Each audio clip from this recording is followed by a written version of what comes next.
Hi friends, ఎలా ఉన్నారు? Welcome to my channel. నేను మీరేను. ఈ వీడియోలో మీకు ఒక బ్యూటిఫుల్ డిజైన్ అయితే చూపించేస్తున్నాను. మనకి మెటీరియల్ వచ్చి హాఫ్ బీట్స్ కావాలి. గొట్టాల్లో హాఫ్ ఉంటాయి కదా, చిన్న సైజు, అవి తీసుకోండి. ఏ కలర్ అయినా పర్వాలేదు. థ్రెడ్స్ వచ్చి 2 తీసుకోవాలి. ఏ కలర్ అయినా పర్వాలేదు, సేమ్ కలర్ కాదు. నీడిల్ వచ్చి 14 కానీ 23 కానీ, క్లాత్ వచ్చి వైట్ పాప్లన్ క్లాత్ కానీ కాటన్ క్లాత్ కానీ. ఫస్ట్గా లీఫ్ని అయితే డ్రా చేసుకోవాలి. నేను ఇవి కుట్టడానికి నేను జరీ థ్రెడ్ యూస్ చేస్తున్నాను. మీరు సింగిల్ థ్రెడ్ కాటన్ దారమైనా మీరు యూస్ చేసుకోవచ్చు, ఓకేనా? లేకపోతే జరీ థ్రెడ్తోనైనా మీరు యూస్ చేసుకోవచ్చు. నేను 2 తీసుకుంటున్నాను బీట్స్ వచ్చి. అలాగే పెద్ద గొట్టం అయితే ఒకటే తీసుకోవచ్చు. ఇవి చిన్నవి కాబట్టి 2 తీసుకోవాలి. మన పూసల కన్నా కొంచెం పెద్ద సైజ్ అనమాట ఇవి, ఓకేనా?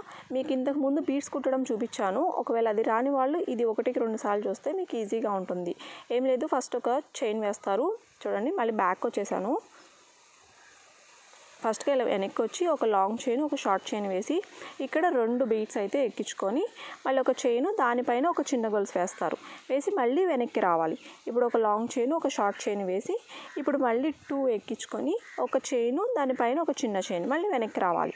ఇలా మీరు పూసలైనా గొట్టాలైనా ఏదైనా సేమ్ ఒకలాగే కుట్టాలి. తర్వాత ఇటు పక్క ఏం చేస్తారంటే అదే జరీ దారంతో 2 వరుసలు గొలుసు కుట్టు అయితే వేసుకోండి. పెద్దగా వేసినా పర్వాలేదు. ఇక్కడైతే నాట్ వేసేసుకోండి. కావాలంటే ఇంకొక లైన్ కూడా వేసుకోవచ్చు. ఎందుకు వేసి అనేది నేను చెప్తాను. ఇలా సేమ్ కలర్ అని తీసుకోండి, లేదా డిఫరెంట్గా ఉంటుందంటే ఇలాగైనా థ్రెడ్స్ అయితే తీసుకోవచ్చు మీరు.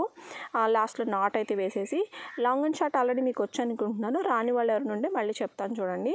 ఇప్పుడు ఒక స్మాల్ చైన్ వేశారు కదా, పైకి వెళ్ళి ఒక లాంగ్ చైన్, ఒక షార్ట్ చైన్, మళ్ళీ క్రిందకి వచ్చి ఒక లాంగ్ చైన్, ఒక షార్ట్ చైన్, మళ్ళీ థ్రెడ్ పైకి లాగి ఒక లాంగ్ చైన్, ఒక షార్ట్ చైన్, మళ్ళీ కిందకి సేమ్ ఒక పెద్ద చైన్ వేస్తారు, ఒక చిన్న గొలుసు వేస్తారు, మళ్ళీ ఒక పెద్ద చైన్ వేస్తారు, ఒక చిన్న గొలుసు వేసుకుంటారు.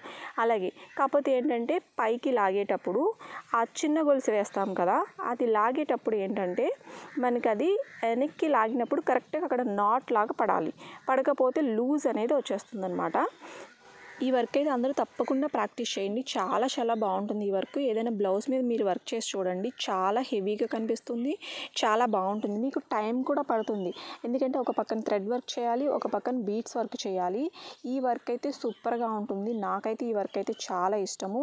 మీకు లోపల జరీ థ్రెడ్ వేయటం వల్ల, లోపల గొలుసు కుట్టు వేయటం వల్ల మీకు పైన వేసిన థ్రెడ్ అనేది చూసారా, బాగా ఎంబోజ్ అయినట్టు కనిపించింది. ఈ పక్కన బీట్స్ వర్క్, థ్రెడ్ వర్క్ మనకి సమానంగా ఉన్నాయి. మీరు నేర్చుకునేటప్పుడు ఏంటంటే టైట్గా లాగేస్తారు. అప్పుడు ఏమవుతుందంటే క్లాత్తో పాటు సమానంగా థ్రెడ్ వర్క్ ఉంటుంది. ఇలా లీఫ్ అనేది ఎంబోజ్ అయినట్టుగా కనిపించదు అనమాట. ఇలాగే ఉంచేసుకోవచ్చు. చుట్టూ అవుట్లైన్ కింద గొలుసు కుట్టు వేసుకొని అవసరం లేదు.